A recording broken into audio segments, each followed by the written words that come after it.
Hello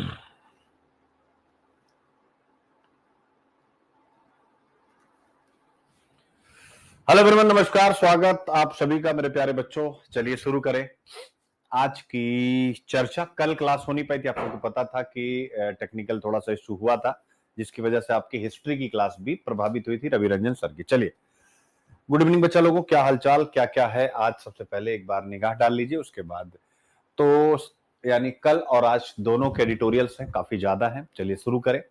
सबसे पहला topic आज हम पढ़ने जा रहे हैं जीएस पेपर 2 सोशल जस्टिस। जनसंख्या के अति संवेदनशील वर्गों के लिए जो भी सरकार की तरफ से किया जा रहा है और उनकी क्या समस्याएं हैं, तो आदिवासियों के ऊपर यानी शेड्यूल ट्राइब्स के ऊपर हम पढ़ने जा रहे हैं। और ना केवल जीएस पेपर 2 अपितु जीएस पेपर 1 की कैसे डेवलपमेंट जो सब्जेक्ट्स होते हैं, जो डेवलपमेंटल इश्यू होते हैं, उसके कारण से आदिवासियों का विस्थापन होता है और वो गरीबी की रेखा तक पहुंच जाते हैं।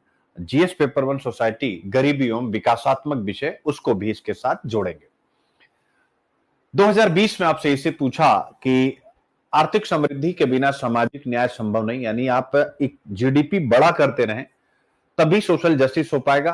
पर उसी में एक और भी जोड़ा गया कि अगर सामाजिक न्याय नहीं है तो कैसी भी आर्थिक समृद्धि है वो निरर्थक है।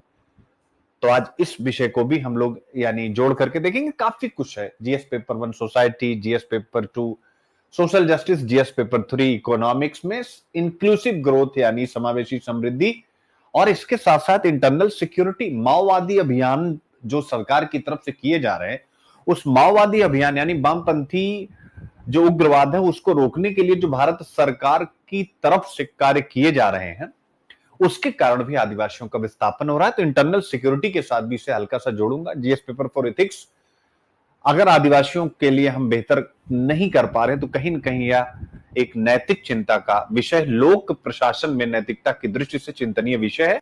और प्रीलिम्स के लिए यानी इनके लिए सरकार की तरफ से कौन कौन सी स्कीम है, यह विषय हम लोग विस्तार से डिस्कस करेंगे। उसके बाद हम आ जाएंगे मेढक की एक नई प्रजाति की खोज हुई है, और ये सब विषय इसलिए महत्वपूर्ण होते चूंकि स्पीसीज पर यूपीएससी, स्पीसीज के बिहेवियर पर यूपीएससी इस समय खूब प्रश्न पूछ रहा है, तो एनवायरमेंट प्रीलिम्स के लिए महत्वपूर्ण हो जाता है।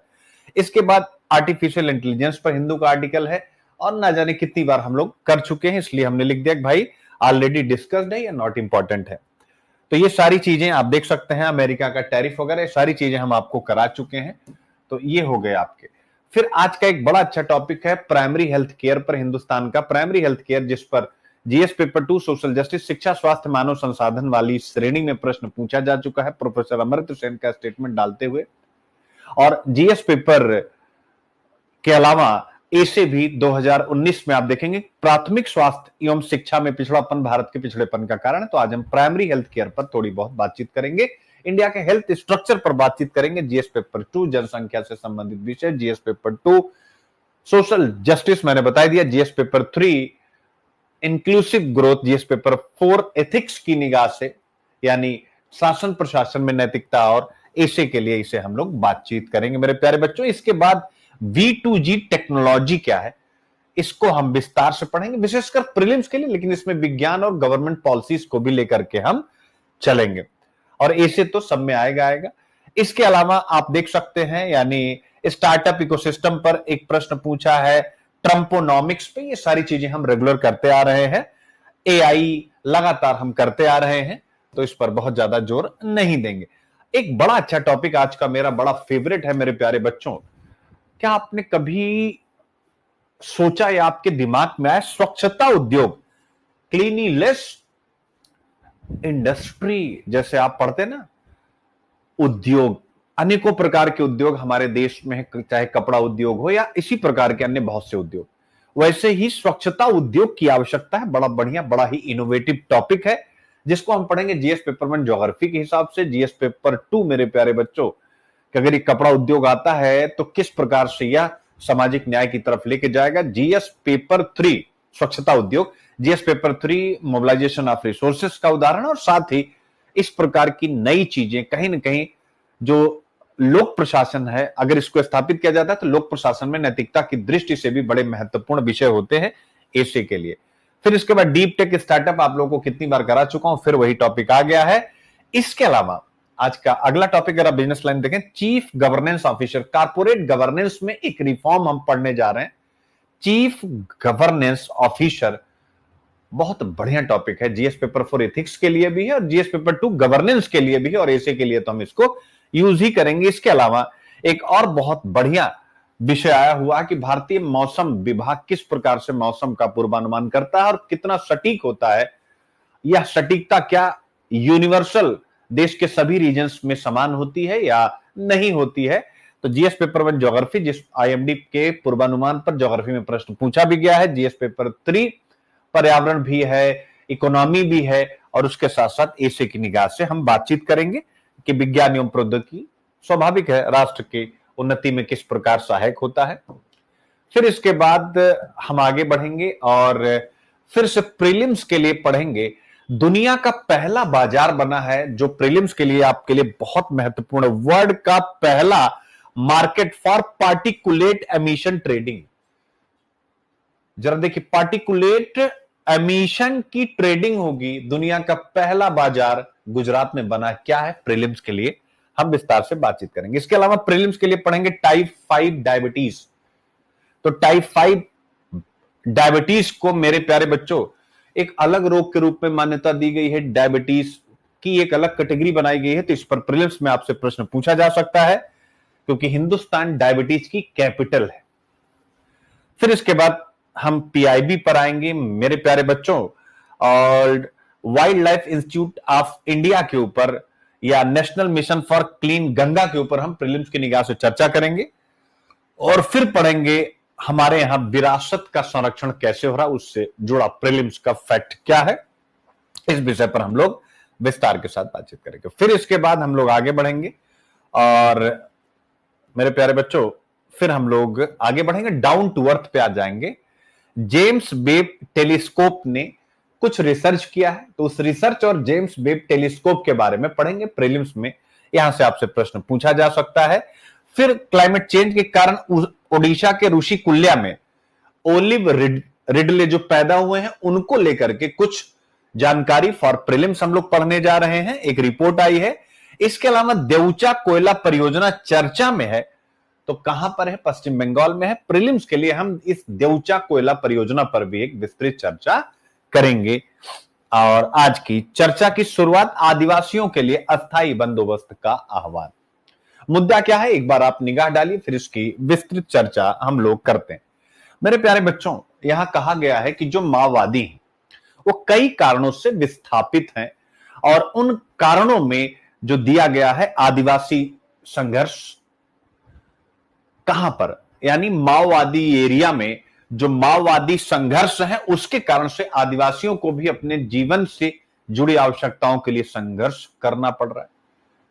तो पहला रीजन यह है, यानी पहला रीजन यह है मेरे प्यारे बच्चों, माओवादी संघर्ष। दूसरा रीजन है सरकार की सुरक्षा रणनीति, और तीसरा वन संबंधी दखल, जिस पर उनका पहले नैतिक अधिकार था, अब उसमें कानून हर जगह डाल दिया गया है। इन 3 कारणों के कारण गोंड, गुट्टी कोया और ब्रू, जिसे हम रियांग भी कहते हैं, जनजातियां दशकों से विस्थापित हैं। तो आप देख सकते हैं मुद्दा, ट्राइब सच एज गोंड, गुट्टी कोया एंड ब्रू, जिसे रियांग भी कहा जाता है प्रीलिम्स के लिए, याद रखिएगा, have been displaced for decades, दशकों से ये विस्थापित हैं ड्यू टू माओइस्ट कॉन्फ्लिक्ट, यानी जिन एरिया में माओ संघर्ष चल रहा है सरकार और माओवादियों के बीच में, स्वाभाविक उसमें से जो आदिवासी वो विस्थापित हो रहे हैं। सिक्योरिटी स्ट्रेटजीज, यानी सरकार अपनी जब सिक्योरिटी के लिए स्ट्रेटजी बनाती है तो भी उसके कैंप बनते हैं, वहां डेवलपमेंट के प्रोजेक्ट स्टार्ट होते हैं, तो भी इनको बाहर का रास्ता, यानी अपने स्थान से विस्थापित हो जाते हैं। और इसके अलावा फॉरेस्ट रिलेटेड जो कानून बनते हैं उन कानूनों के कारण भी इनको समस्या का सामना करना पड़ता है। अरे भाई, कानूनों के कारण समस्या का सामना आपको हमको क्यों नहीं करना पड़ेगा? स्वयं सोचिए। हम और आप जब चिंतित हो जाते हैं कोई कानून की बात आती है, तो ये तो आदिवासी समूह पढ़े लिखे नहीं है, ना के बराबर है, तो कैसे ये कानूनों को अपने अकॉर्डिंग ढाल पाएंगे? एक बहुत बड़ी समस्या है। आज इस टॉपिक को पढ़ते समय मेरे मन में यह ख्याल आया था कि भारत सरकार को अगर आदिवासी क्षेत्रों में, आदिवासी बहुल क्षेत्रों में सोशल जस्टिस को स्थापित करना है तो सामाजिक न्याय थानों की स्थापना करनी पड़ेगी। लिख लीजिएगा। क्या सोशल जस्टिस स्टेशंस यानी सामाजिक न्याय थाने जैसे पुलिस थाने होते हैं, वैसे ही सामाजिक न्याय थानों की स्थापना करने का समय आ गया। ये कहीं नहीं बेटा, इसको लिख लीजिएगा। ये मेरा इनोवेटिव वर्ड है, सामाजिक न्याय थाना। इनकी आवश्यकता है जिससे वो यहां पर आए, अपनी अपनी बातें रख सकते हैं, समूह में आए, समूह के लीडर्स सामने आए और वही उसी थाने में उन आदिवासी समूहों से जो विस्थापित हैं, सरकार जो जो उनके लिए प्लान कर रही वो सब वहां पर वह सुविधाएं भी हों जिससे आदिवासी बंधुओं का विश्वास और मुख्य धारा के शासन पर बढ़े। तो ये पॉइंट हो गया। तेलंगाना और आंध्र प्रदेश जैसे राज्यों ने विस्थापित आदिवासियों को बसाया है, जबकि छत्तीसगढ़ उन्हें आंतरिक रूप से विस्थापित व्यक्ति आईडीपी के रूप में मान्यता देने से इनकार करता है। वो कहता है कि हम कोई मान्यता नहीं देंगे, आप बाहरी हैं, बाहरी ही रहेंगे। राष्ट्रीय अनुसूचित जनजाति आयोग, national commission for schedule tribes ने हाल ही में व्यापक सर्वेक्षण और पुनर्वास की सिफारिश की है, जिससे नई नीतिगत चर्चाएं शुरू हो गई हैं। क्या कहा है? यानी बहुत महत्वपूर्ण बात, इसीलिए ये टॉपिक मैं करा रहा हूं कि भारत का जो एसटी कमीशन है उसने कहा है कि इन आदिवासियों के ऊपर एक व्यापक सर्वे हो और इनको बेहतर ढंग से पुनर्वासित किया जाए। तो ये जो एसटी कमीशन है नेशनल, उसने जो कहा है उसी के कारण ये टॉपिक महत्वपूर्ण हो जाता है। और अगर मैं कहता हूं कि ये टॉपिक डायरेक्ट नहीं आता है और आपसे एनसीएसटी यानी जो शेड्यूल ट्राइब्स का नेशनल कमीशन है उसको और उसके रोल को लेकर के कोई प्रश्न पूछा जाता है, तो भी आप इस घटना को जरूर लिख दीजिएगा, क्योंकि उसी ने जब ये बात कही कि व्यापक सर्वेक्षण हो आदिवासियों का और उनके पुनर्वास की व्यवस्था शुरू की जाए, तभी यह मुद्दा चर्चा में आया है। तो आप दो प्रकार से टॉपिक को लिया करें, कभी भी कोई टॉपिक पढ़ें। पहला प्रकार होता है कि भाई यहां डायरेक्ट ये मुद्दा आ जाए कि आदिवासियों का क्या मुद्दा है, तो मैंने उसका एक मॉडल क्वेश्चन भी करा दिया। लेकिन एक इनडायरेक्ट होता है कि ये बहस शुरू ही हुई है अनुसूचित जनजाति आयोग के कहने से, तो स्वाभाविक है अगर उसके रोल पर प्रश्न आता है तो यही पैराग्राफ लिख के लिखेंगे, यही उसकी भूमिका है, जो अत्यंत ही रेलिवेंट है मेरे प्यारे बच्चों। अब विस्तार से ये सारी चीजें आपके लिए बनी है। वाई इन न्यूज, की चैलेंजेस, लीगल पॉलिसी मेजर्स और वे फॉरवर्ड, इन 4 एंगल से हम इसकी विस्तार से चर्चा करेंगे, विस्तार से बातचीत करेंगे मेरे प्यारे बच्चों। ठीक है बेटा, चलिए।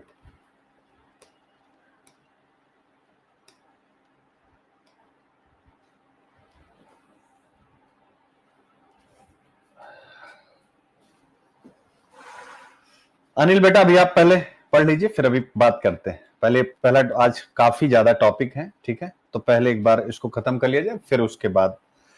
तो आदिवासियों के लिए कहा गया कि भाई कुछ परमानेंट सेटलमेंट करो, ये जो विस्थापित हैं उनके लिए कुछ परमानेंट सेटलमेंट करो।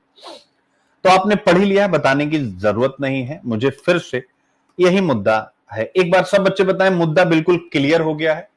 यानी why in news, tribe likes Gutti Koya Gond, ठीक है, ब्रू जिसे हम रियांग भी कहते हैं, displaced for decades due to Maoist conflict, security strategies and forest related evictions, ये सारी चीजें आप पढ़ चुके हैं। तो जीएस पेपर 1 मैंने स्टार्टिंग में ही बता दिया था कि भारतीय समाज की प्रमुख विशेषताएं, जिसमें आदिवासी समाज है, उससे जुड़ा मुद्दा कुछ भी आपसे प्रश्न के रूप में आ सकता है। जीएस पेपर 1 सोसाइटी में ही मेरे प्यारे बच्चों जनसंख्या और संबंधित मुद्दे आप देख सकते हैं, गरीबी और विकास संबंधी मुद्दे दोनों इसके साथ सीधे सीधे कनेक्टेड हैं। जीएस पेपर 2 गवर्नेंस, सरकारी नीतियां आप देख सकते हैं। GS paper 3 economy mobilisation of resources, GDP. GS paper 3 internal security यानी वामपंथ विकास एवं उग्रवाद के बीच संबंध, आप देख सकते हैं कि किस प्रकार से वामपंथ या माओवादी रणनीति के कारण आदिवासी डिस्प्लेस्ड हैं। जीएस पेपर 4 इथिक्स, स्वाभाविक रूप से नीति शास्त्र यानी एथिकल गवर्नेंस की आवश्यकता है, लोक प्रशासन में नीति शास्त्र की आवश्यकता है। इन संवेदनशील नागरिकों को पुनर्स्थापित या पुनर्व्यवस्थापित करने के लिए। ठीक है, सेम स्टेट पीसीएस का सिलेबस यही है, आप देख सकते हैं, आप इसको यूज कर सकते हैं इसी हिसाब से। अब हम यहां से बढ़ते हैं जीएस पेपर 1 2022 का प्रश्न देख सकते हैं। आपसे प्रश्न पूछा गया जीएस पेपर 1 में, भारत में जनजातीय समुदायों के बीच विविधताओं को देखते हुए किन विशिष्ट संबंधों में उन्हें एक ही श्रेणी के रूप में माना जाना चाहिए। बड़ा अच्छा प्रश्न है, एक बार इस प्रश्न को बेटा पढ़ो, मेरे एक बार इसको ऑब्जर्व करो, आपको मजा आ जाएगा। एक बार इसको बेटा ऑब्जर्व करो।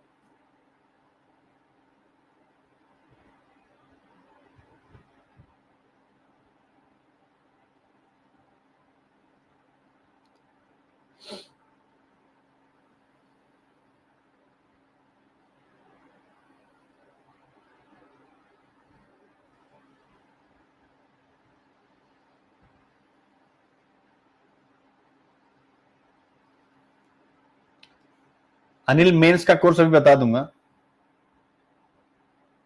नहीं अनिल बेटा, वो मिल गया है, शेयर है बेटा, नोट सबके पास। आज एक्चुअली आदित्य सर है नहीं ना, तो हो सकता है इसके कारण से यहां अपडेट ना हो पाया। ग्रुप में हर जगह पर शेयर है बच्चों, इनको कोई शेयर कर दीजिएगा।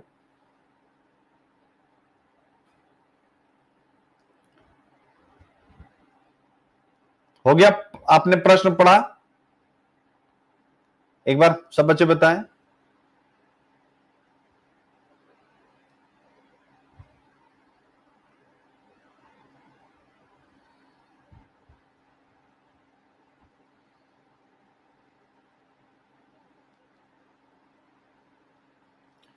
अब मैं आप सबसे एक प्रश्न पूछता हूं, आप सबका मैं कमेंट देख रहा था। छवि ठीक है, आप सब भी नहीं। अनिल बेटा कोई बात नहीं।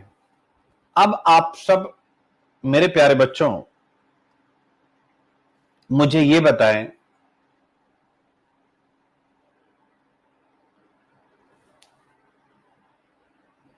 कि क्या ये प्रश्न सच सच, आज हम लोग पहले इसी पर बातचीत करेंगे तभी आगे बढ़ेंगे, ठीक है?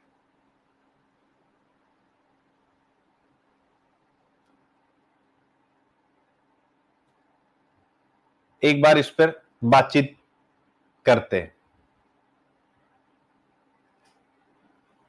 प्रश्न की डिमांड समझे कि नहीं?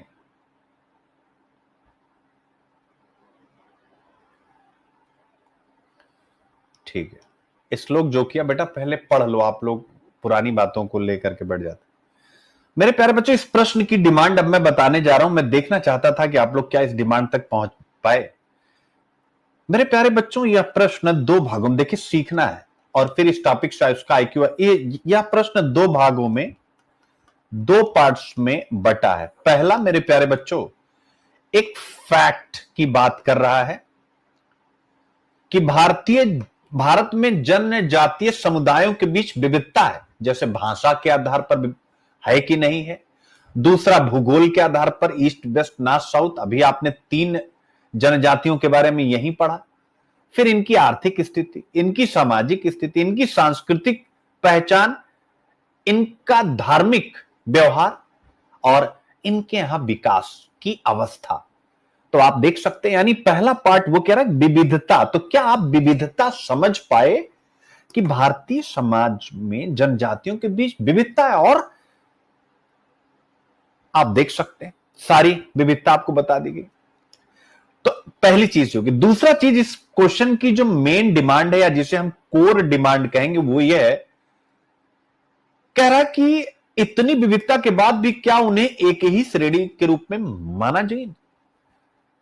यानी वो क्या क्या कॉमन साझा करते हैं।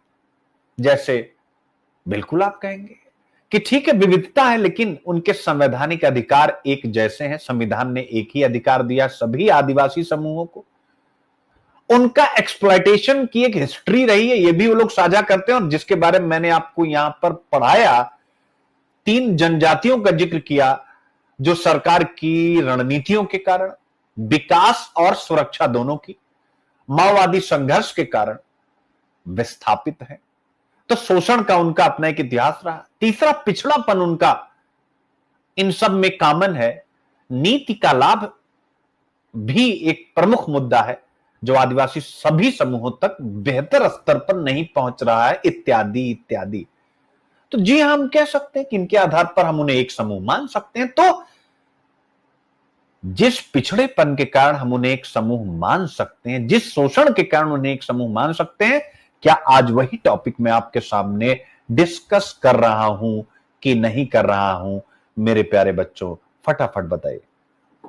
यानी आज हम यही डिस्कस कर रहे हैं यहां पर। अगर आप टॉपिक में एक बार वापस आ जाएं तो प्रश्न आपको और समझ में आ जाएगा कि आज चाहे गोंड हो, गुट्टी कोया हो, ब्रू, रियांग और ऐसी अन्य जनजातियां एक ही प्रकार के शोषण का या नीति से संबंधित चुनौतियों के कारण विस्थापित है कि नहीं, इस आधार पर हम सभी जनजातियों को एक समूह कह सकते हैं।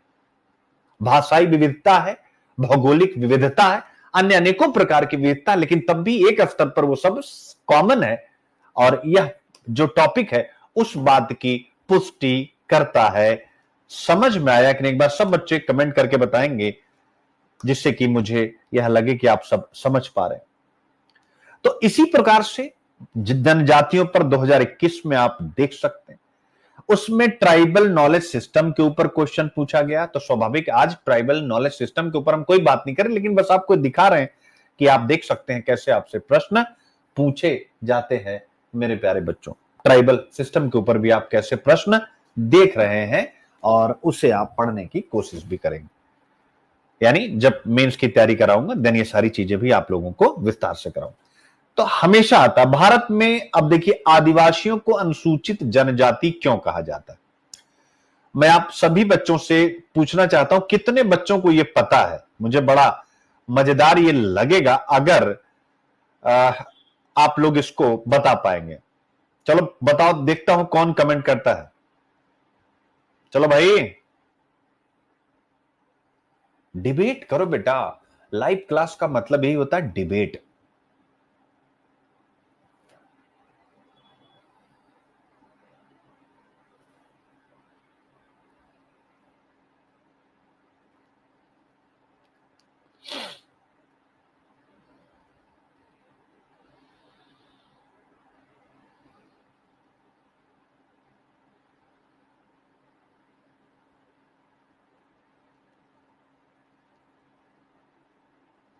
बोलो बेटा। मैं ये इसलिए कह रहा हूं कि आप जब कोई भी चीज पढ़ें, एनसीईआरटी वगैरह, तो आप इन सब विषयों पर सोचें, ठीक है?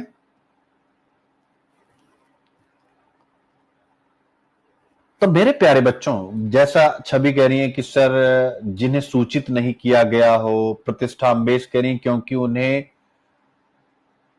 सूचीबद्ध किया है कॉन्स्टिट्यूशन में, इस प्रकार के प्रश्न आ रहे हैं। Because of Prem Kumar Pandey, because of their culture. अब छवि कह रही है कि सर शायद,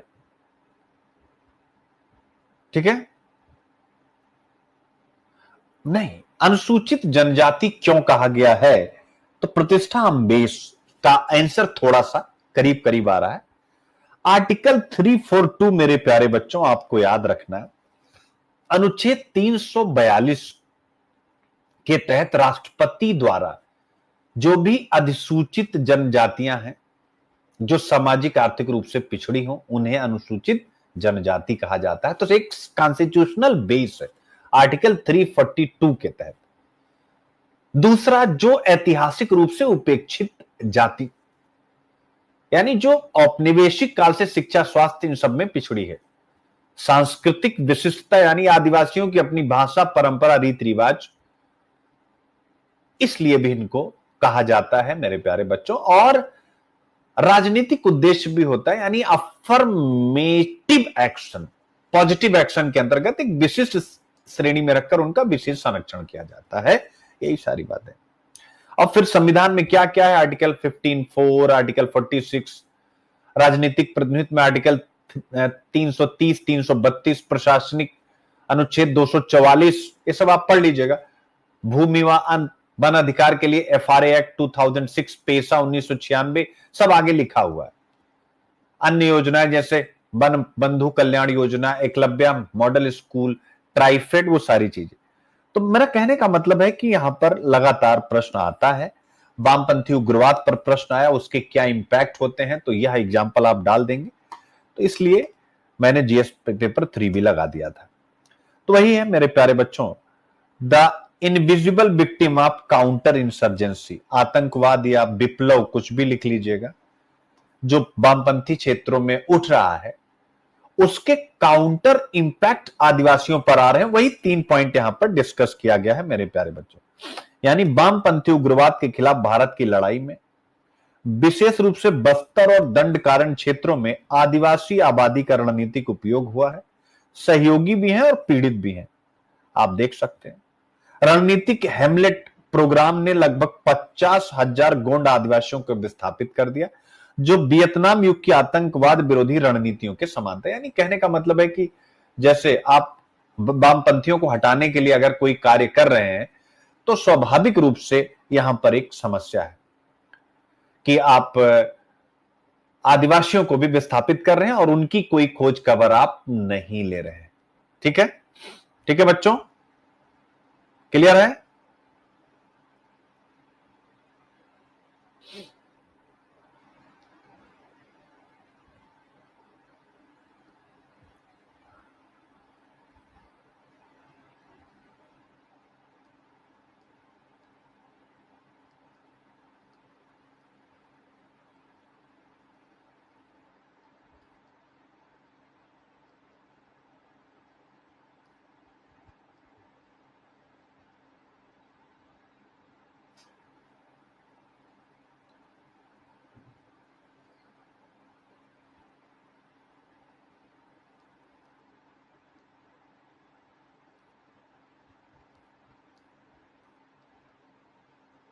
ठीक है बेटा,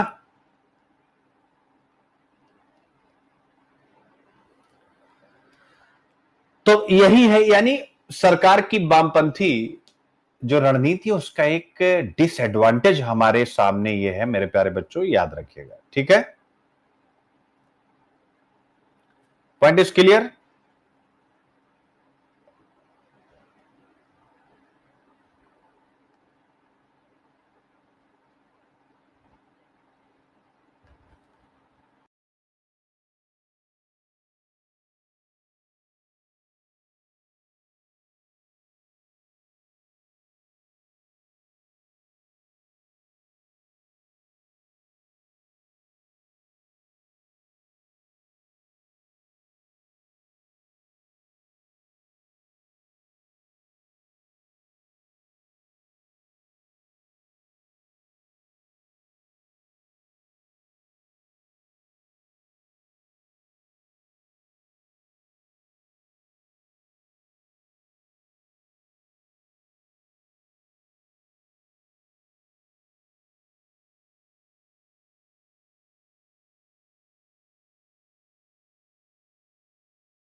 ठीक है बेटा, तो यहां तक की पिक्चर आप देख सकते हैं।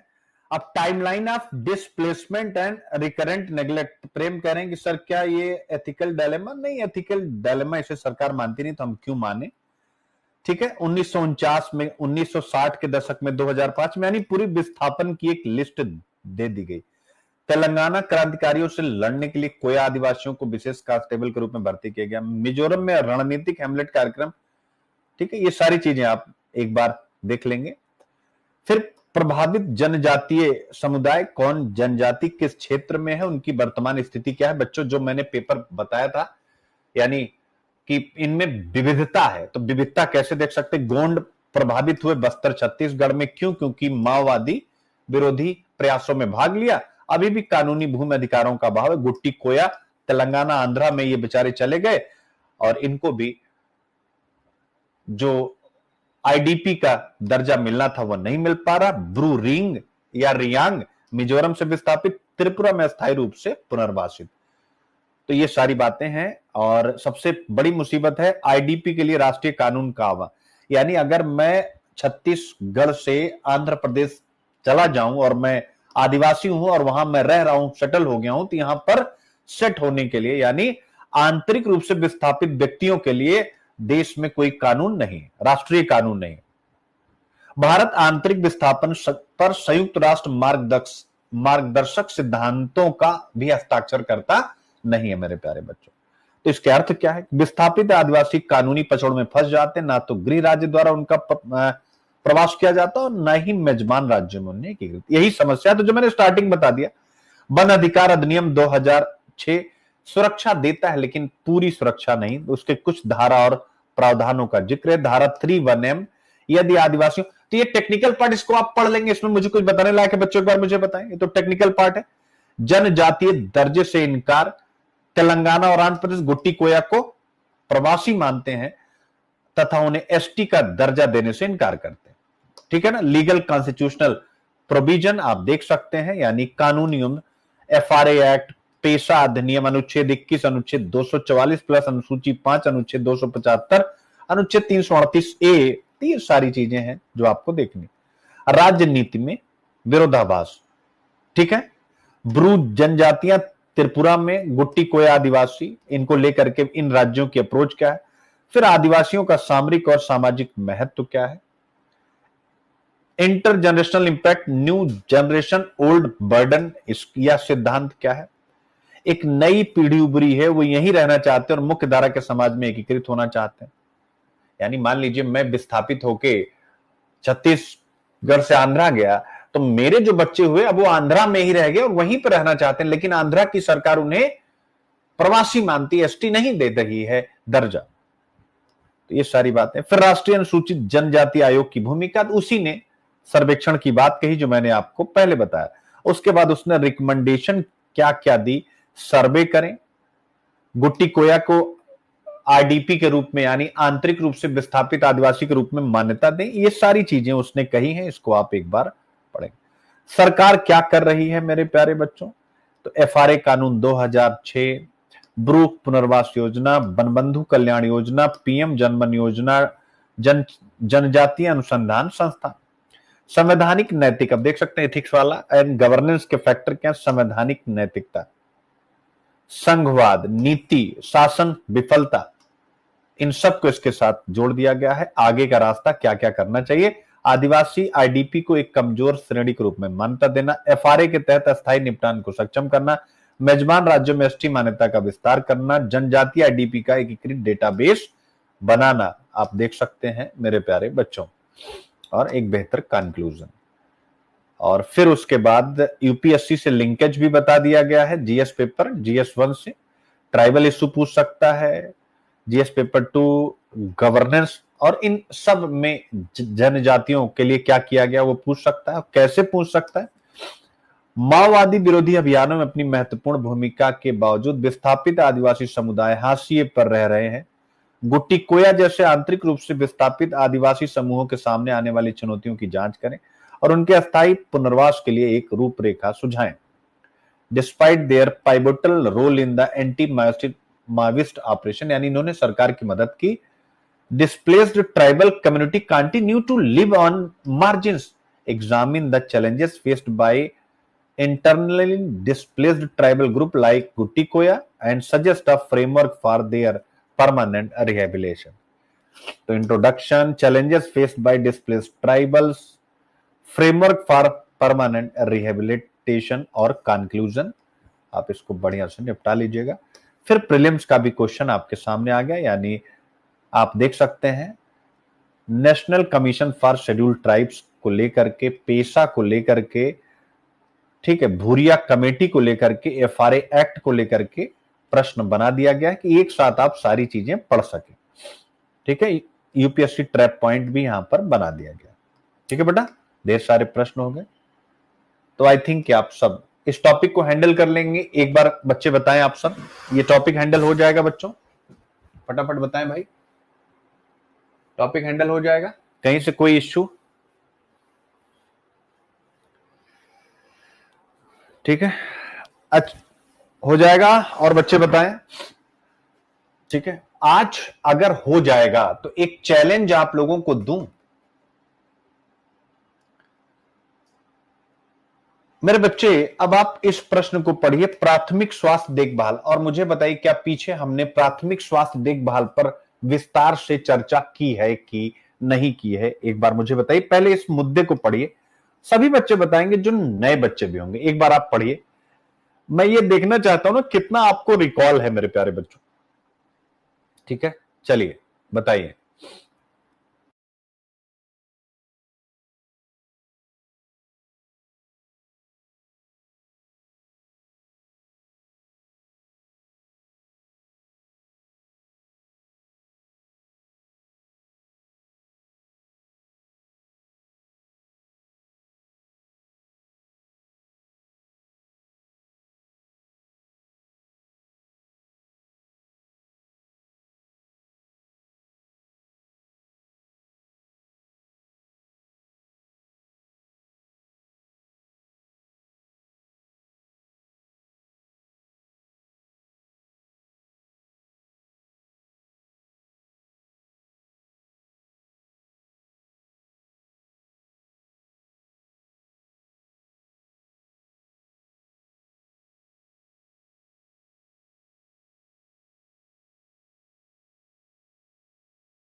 मेरे प्यारे बच्चों, अब इस विषय को मैं आप लोगों में से कितने बच्चे इस पूरे टॉपिक को समझ गए, एक बार मुझे बताएं।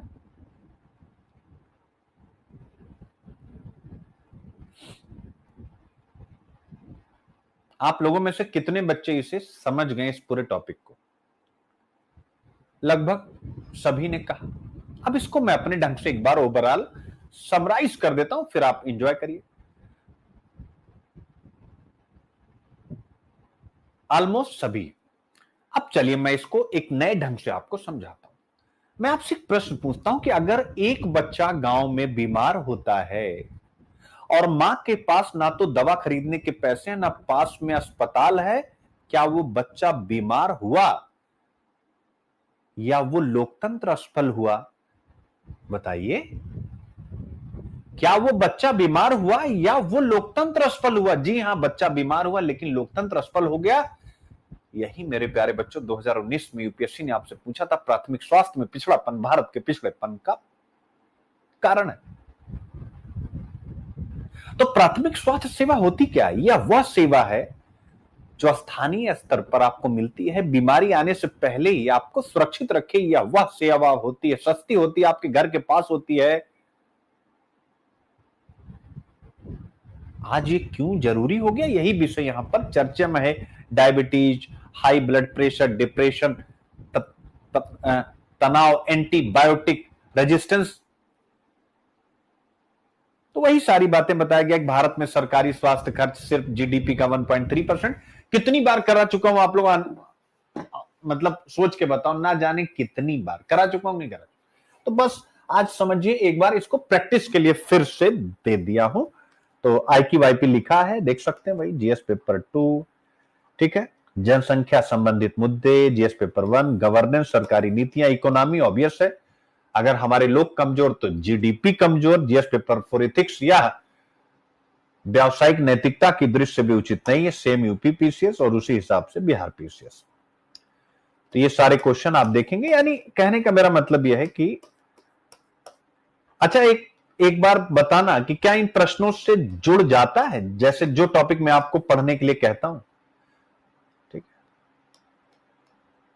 क्या आप लोग टॉपिक जोड़ लेते हैं? क्योंकि बहुत इजी बना रहा हूं। अब एक देखिए, मेंस का क्वेश्चन है, प्राथमिक स्वास्थ्य देखभाल सिर्फ एक स्वास्थ्य हस्तक्षेप नहीं है, यह सामाजिक न्याय और लोकतांत्रिक सशक्तिकरण का एक उपकरण है। विश्लेषण करें। Primary health care is not just a health intervention, it is a tool of social injustice and democratic empowerment analyse. तो आप देख सकते हैं, बहुत इजी है बेटा, और आप सबको कोई डाउट होना भी नहीं चाहिए, क्योंकि अब समय यह है कि बहुत इजीली चीजों को आप कर सकें। ठीक है, तो ये हो गया मेरे प्यारे बच्चों। हमें वास्तव में एक स्वच्छता उद्योग की आवश्यकता है। ये बड़ा नया सा टॉपिक है, एक बार जरा इसको आप देखिए।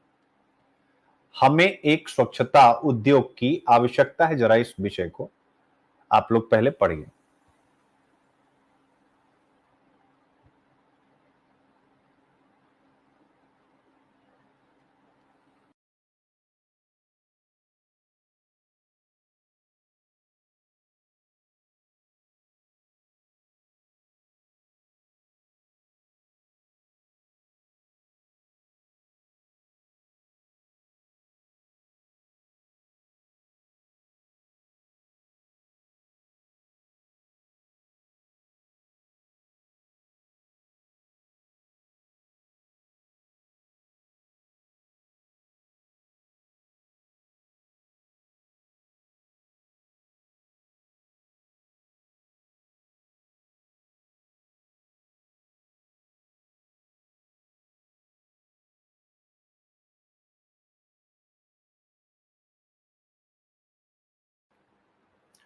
इसको मैं मेरे प्यारे बच्चों बड़े अच्छे ढंग से आपको समझाता हूं कि नवाचार कैसे आर्थिक समृद्धि और सामाजिक कल्याण का वाहक बन सकता है।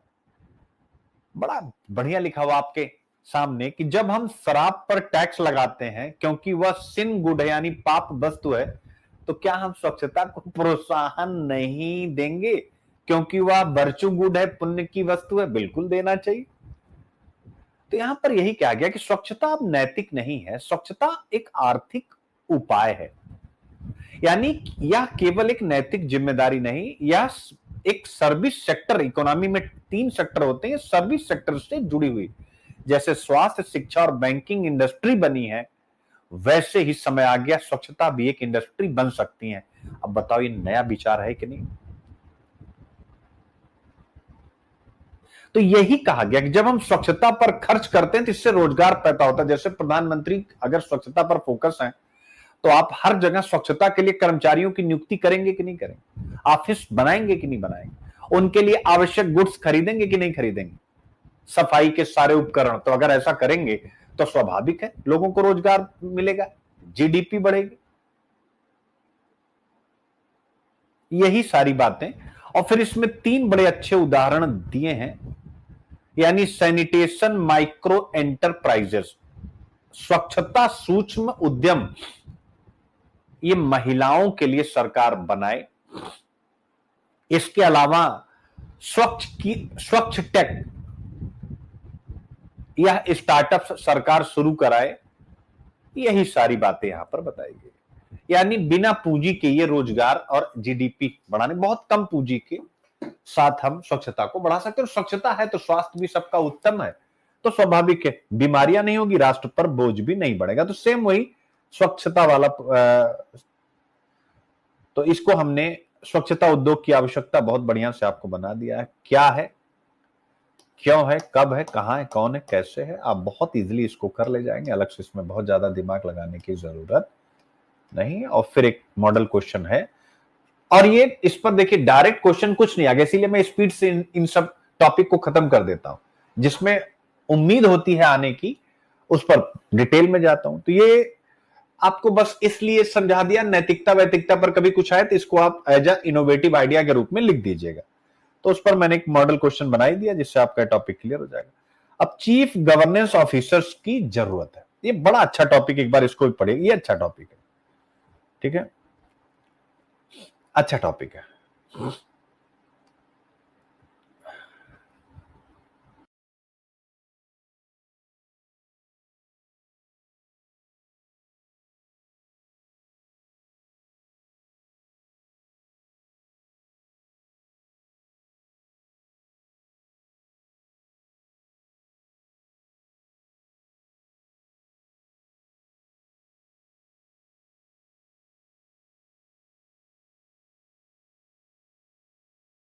अब इसको मैं आपको समझा देता हूं कि मुद्दा क्या है और कारपोरेट गवर्नेंस पाएगा। एक क्वेश्चन मैंने बनाया हुआ, उसकी आपको प्रैक्टिस करनी।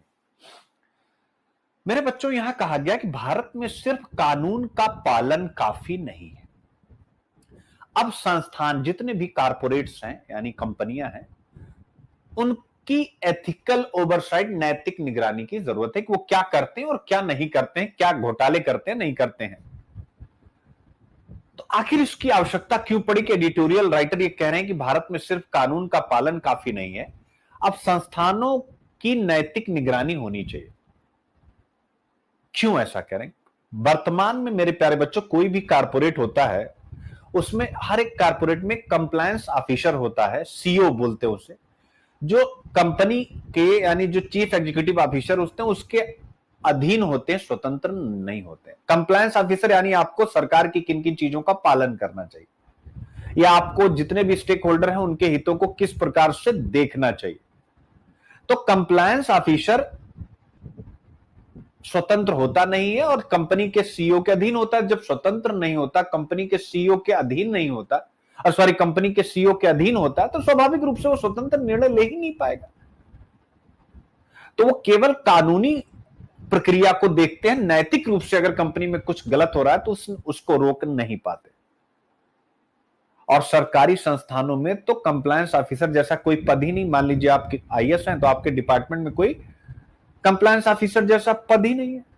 तो वही कहा गया है कि एक चीफ गवर्नेंस ऑफिसर नियुक्त हो, सीजीओ, ठीक है मेरे प्यारे बच्चों, जो इन सब विषयों को देखे और जो कंपनी के सीईओ के अंडर में ना हो। लाभ इससे होगा, ट्रांसपेरेंसी बढ़ेगी, घोटाला रुकेगा, जनता के हितों का संरक्षण होगा, यही कहा गया है। तो इसको मेरे प्यारे बच्चों कारपोरेट नैतिकता, बिजनेस एथिक्स किसी पर भी लिखिएगा तो इस वाले टॉपिक को उदाहरण के रूप में वहां जरूर डाल दीजिएगा, ठीक है। तो मैंने लगा ही दिया गवर्नेंस, फिर GS paper for ethics, corporate governance आपके सामने देख सकते हैं, और फिर मॉडल क्वेश्चन भी रेडी है, तो कोई मतलब नहीं है, देख सकते हैं। भारत में बहुत इजी है, आप पढ़ेंगे तो समझ में आएगा, और नहीं समझ में आएगा तो आप कनेक्ट कर दीजिएगा मुझे। आईएमडी के पूर्वानुमान की व्याख्या कैसे करते हैं, ये भी मैं बहुत बार करा चुका हूं, इसको अलग से कुछ कराने की जरूरत नहीं है, एक बार आप मुद्दा पढ़ लीजिए। यानी कैसे, जैसे अभी आईएमडी ने कहा भारत का मानसून सामान्य रहेगा, सिंपल सी बात है, ठीक है। एक बार आप लोग इसको पढ़िए बच्चों, छवि पढ़ोगी तो कनेक्ट हो जाएगा बेटा। बहुत सी चीजें होती हैं जब आप अपना दिमाग लगाएंगे तब कनेक्ट होगा, क्योंकि ये टॉपिक आप पहली बार जीवन में सुन रहे हैं, ठीक है। जब आप एक बार पढ़ोगे अपने आप समझ में आ जाएगा, नहीं समझ में आएगा फिर समझाऊंगा, ठीक है बेटा। चलो,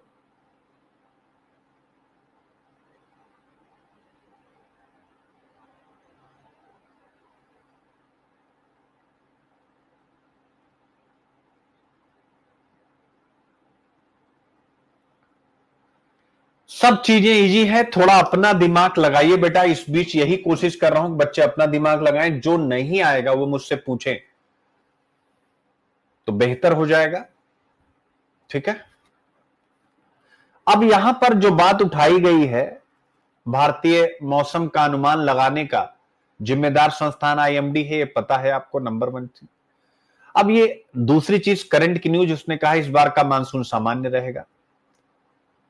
तीसरी चीज इसमें जो प्रश्न उठाया गया, भाई ये जो रिपोर्ट निकालता है क्या सभी रीजन के बारे में निकालता है? तो नहीं निकालता, एक जनरल रिपोर्ट करता है, दैट्स इट, इसमें और कुछ भी नहीं,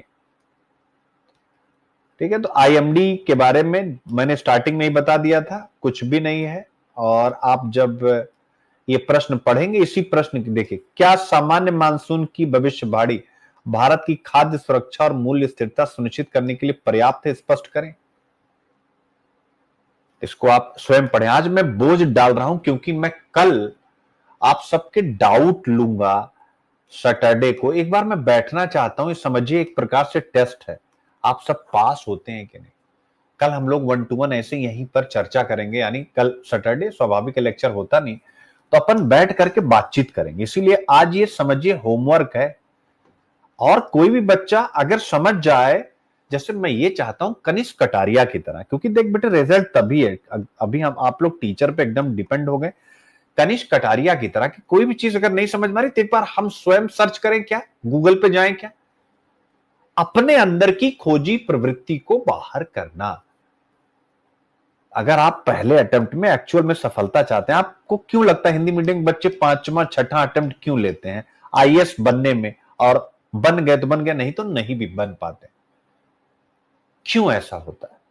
क्योंकि वो 5-6 अटेम्प्ट तक जा करके वो अपना दिमाग अप्लाई करना सीख जाते हैं। अगर वही चीज वो पहले सीख जाए तो उनके सिलेक्शन पाने के चांस ज्यादा हो जाएंगे। अब B2G टेक्नोलॉजी, अब आप इसको जब पढ़ेंगे मेरे प्यारे बच्चों, क्या है V2G मतलब व्हीकल टू ग्रिड। अब आप इसको पढ़िए, नहीं समझ में आएगा तो फिर कल हम लोग, मैंने कल इसीलिए रखा हुआ, सब मैंने समझाया हुआ, देखो आप लोगों का दिमाग कितना काम करता है। क्योंकि अब फाउंडेशन की क्लासेस स्टार्ट होने जा रही, मैं पहले ही बता रहा हूं, 2026 की और 27 की बिल्कुल नए नए लेक्चर्स। तो मैं देखना चाहता हूं कि हिंदू में क्या, जैसे 30 से 40 मिनट में बच्चे खींच सकते हैं कि नहीं खींच सकते, जो फाउंडेशन वाले। क्योंकि 25 की तो अब जो भी तैयारी थी मैं करा रहा हूं, मेंस मेरा स्ट्रांग है, तो मैं अब 25 वालों से मैं निवृत्त हो चुका हूं। ये 26 वालों के लिए, क्योंकि अगर फाउंडेशन और इसका एक कॉम्बिनेशन बना दिया जाएगा तो चीजें बेहतर होती चली जाएंगी। तो आप सब लिखा हूं, G2B, V2G, B2H, B2B पढ़िएगा और फिर मुझसे पूछिएगा। कल हम लोग बैठेंगे, कल डाउट सेशन है, और पूरे हफ्ते का डाउट लेकर के बैठिएगा, क्योंकि ऐसा करके मैं कुछ बड़ा परिवर्तन लाना चाहता हूं। व्हीकल टू ग्रिड तकनीक भारत के विद्युत क्षेत्र में क्रांति ला सकती है, इस कथन के आलोक में इसके महत्व एवं चुनौतियों पर चर्चा करें। अच्छा, एक बात मैं आप सभी बच्चों से पूछूं, क्या आपको यह नहीं लगता है कि अब जमाना मेंटरशिप का है? छवि, मैं आपसे पूछना चाहता हूं, आप नए हो, आपने, क्योंकि आप फाउंडेशन के हो, आप जितने क्वेश्चन मुझसे पूछते हो अपने डाउट, जब उसका आंसर मैं करता हूं तो क्या ऐसा नहीं लगता है कि अरे यार क्लास की क्या जरूरत, तो सर ने तो इतने अच्छे से आंसर वैसे ही समझा दिया, एक बार मुझे बताना। छवि, पहले आप आंसर दो, और मुझे खुश करने के लिए नहीं, लॉजिकल बताना कि नहीं सर नहीं समझ में आता। बताओ मुझे, जितने डाउट या जितने भी बच्चे जो डाउट पूछते हैं, क्या आपको नहीं लगता कि अब समय चेंज हो गया? बेटे जो मैं कर रहा हूं ना, उसको चेंज होते हुए समय की नीड समझना, ये मत समझना सुनील सर आज बहुत जल्दी जल्दी पढ़ा दिया, अरे हमसे पढ़ो, 5 घंटे पढ़ो, मुझे क्या नुकसान है।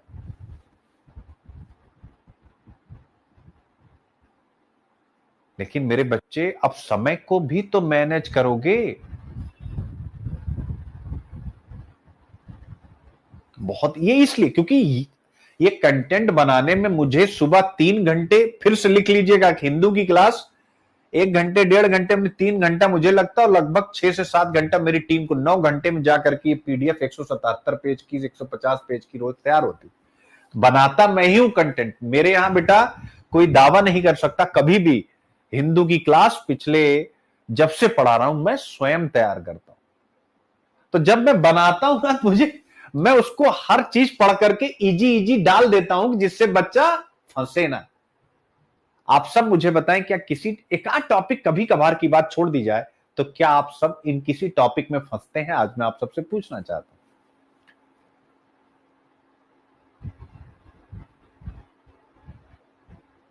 बताइए। एक आध को कभी कभार के लिए छोड़ दिया, क्या किसी टॉपिक में आप फंसते हैं?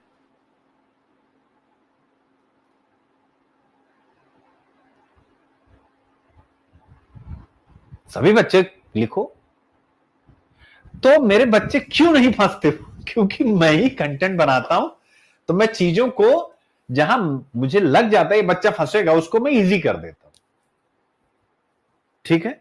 तो इसीलिए मेरे बच्चे, क्योंकि हमें देखो अब 2026 वालों के लिए बहुत, यानी अब आपके लिए सांस लेने का टाइम नहीं, ऑप्शनल, रिवीजन, एथिक्स, ए से जीएस पेपर 1 2 3, ऊपर से प्रीलिम्स।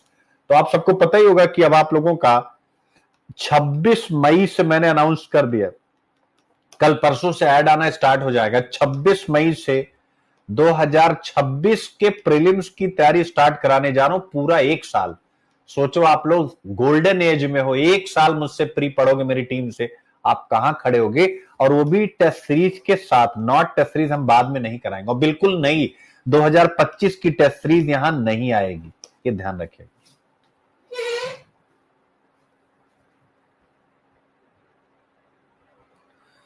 हां अनिल कुमार, बिल्कुल बेटा, इसके लिए आप, मेरा नंबर है तो मुझसे, नहीं तो आप आदित्य सर से बात कर लीजिए, वो आपको बता देंगे। अनिल बिल्कुल कर सकते हो, बिल्कुल। मेंटरशिप तो बेटा मैं चाहूंगा अगर अनिल तुम्हारे इकोनॉमिकली दिक्कत नहीं होगी तो ले लेना, क्योंकि उसमें कॉपी चेक कराने में आपको बहुत सहूलियत होगी। क्योंकि कॉपी चेक करना, अभी आप देखोगे इस साल जो मैं मेंस की क्लास लेने जा रहा हूं, केवल कॉपी चेक करने का मैं 10,000 रुपया ले रहा हूं। उसके पीछे रीजन ये है कि जब मैं कॉपी चेक करूंगा तो और क्लासेस लूंगा नहीं, तो यहां का खर्चा कैसे निकलेगा, तो मेरी मजबूरी है। अभी आपको ऐड दिखेगा कल परसों से, मेंस के बच्चों की कॉपी चेक करने का 10,000 रुपए। तो मेंटरशिप में ये सारी चीजें फ्री रहेंगी, ये ध्यान रखेंगे, ठीक है। तो अगर इकोनॉमिकली दिक्कत नहीं है तो सोचना नहीं चाहिए। हाँ हाँ अनिल, 26 वाले तो बिल्कुल बिल्कुल बिल्कुल बिल्कुल लेना, ठीक है। कम से कम आपको डेली कोई पूछने वाला बंदा तो मिलता है, क्या हो गया भाई, शाम को आप रिपोर्ट तो करोगे, तो आप ये सब निपटा लीजिएगा, ठीक है बच्चों। अब देखिए प्रीलिम्स का क्वेश्चन भी, व्हीकल टू ग्रिड टेक्नोलॉजी क्या है, तो सारी चीजें हैं। और फिर इसके बाद हमारा पूरा विरासत एवं संस्कृति, भारत की विरासत संरक्षण, पूरा बेटा प्रीलिम्स के लिए देख सकते हो, सब करा दिया गया फॉर प्रीलिम्स पीआईबी। फिर गुजरात में पार्टिकुलेट एमिशन ट्रेडिंग हो रही है, आप पढ़ेंगे बहुत इजीली समझ जाएंगे। पश्चिम बंगाल की देवचा कोयला परियोजना फॉर प्रीलिम्स। मेढक की नई प्रजाति, अब इसमें क्या पढ़ाना है, मेढक की प्रजाति का नाम ये रखा गया है, समय काटना है केवल यहां पढ़ाना है। टाइप 5 मधुमेह रोग,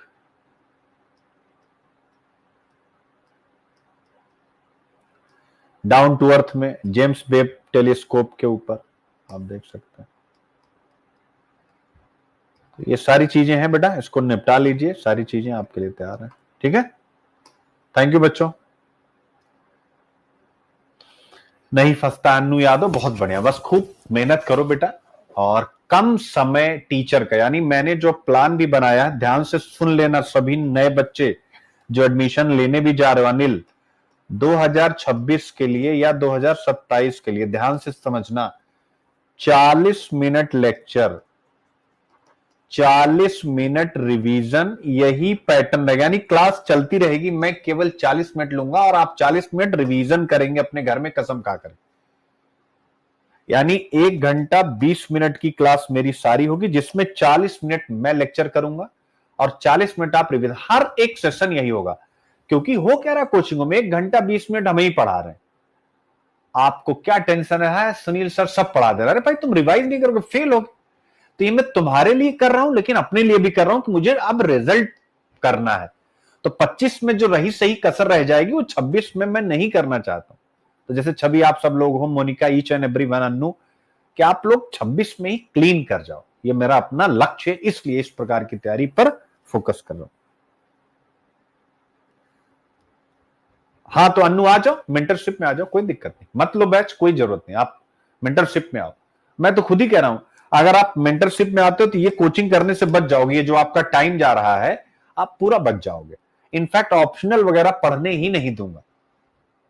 अब ये ट्रस्ट की बात है, जैसे रिदम का मैं खुल के कहता हूं बेटा, उसका एग्रीकल्चर ऑप्शनल था, और उसी का भाई यानी कजिन ब्रदर, उसका भी एग्रीकल्चर ऑप्शनल है, और वो भी अभी यहीं पर तैयारी मुझी से कर रहा है, कोई क्लास नहीं ले रहा है।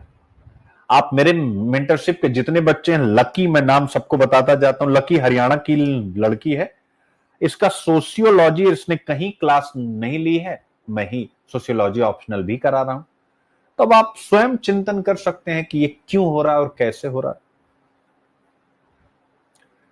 मोनिका, मैथ ऑप्शनल है और आप मुझसे बात करिएगा, मैं आपसे एक रिक्वेस्ट करूंगा कि मैथ ऑप्शनल आप छोड़ेंगे, क्योंकि मेरी पर्सनल मेंटरशिप की स्टूडेंट निकिता चांडेल, ये मेरी मेंस मेंटरशिप की हैं, प्रीलिम्साथॉन ग्रुप में भी आप लोग इनको चेक करिए, निकिता नाम है, निकिता चांडेल।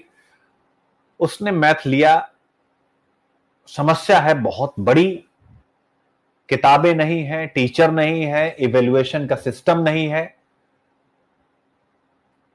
तो मोनिका अगर बहुत भयंकर नहीं है, हाँ अनु यादव बिल्कुल हिंदी है, आपको कुछ केवल व्याख्या पहचानना, बाकी मैं सब व्हाट्सएप से ही करूँ। अच्छा, आप कहेंगे सर क्लास कहां चलती है पर्सनल मेंटरशिप की? व्हाट्सएप पे चलती है बेटा, व्हाट्सएप पर क्लास चलती है, और सिंगल अलग अलग, सब बच्चों की नहीं, हर एक बच्चे का, किसी से भी पूछोगे सबका ग्रुप अलग है। यानी जिसमें मैं होता हूं सुनील, आपके पेरेंट होते हैं, कोई भी दीदी भी हो सकती हैं, और इसके अलावा आप होते हो, बस ये अलग अलग ग्रुप होता है सबका, एक कस्टमाइज प्लान इसी को बोलते हैं। ठीक है, शुभ्रा प्रकाश बेटा तुम्हें तो और यार 3 साल के ब्रेक के बाद, ठीक है, अच्छी बात है, बिल्कुल आप करें।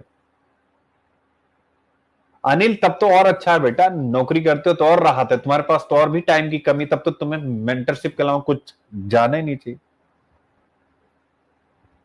प्रेम दे सकता हूं बेटा, उसमें कोई दिक्कत नहीं, ठीक है ना।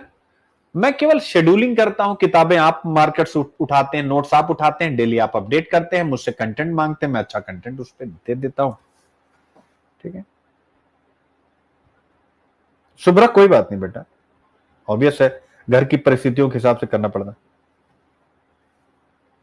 हाँ नहीं नहीं छवि, कोई वैलिडिटी का कंसर्न नहीं बेटा, ठीक है, 26 वाला बैच आपको मिलेगा, ठीक है, क्योंकि बीच में क्लासेस नहीं हुई है ना, तो वो मिल जाएगा, कोई दिक्कत की बात।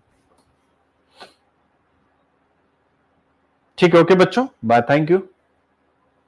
आप जिनको भी मेंटरशिप वाला कंसर्न है, आदित्य सर से बात कर लीजिएगा मेंटरशिप में, ठीक है ना, और घबराना नहीं, चूंकि ये व्हाट्सएप पे क्लासेस चलेंगी, इसलिए आपको बाय, थैंक यू।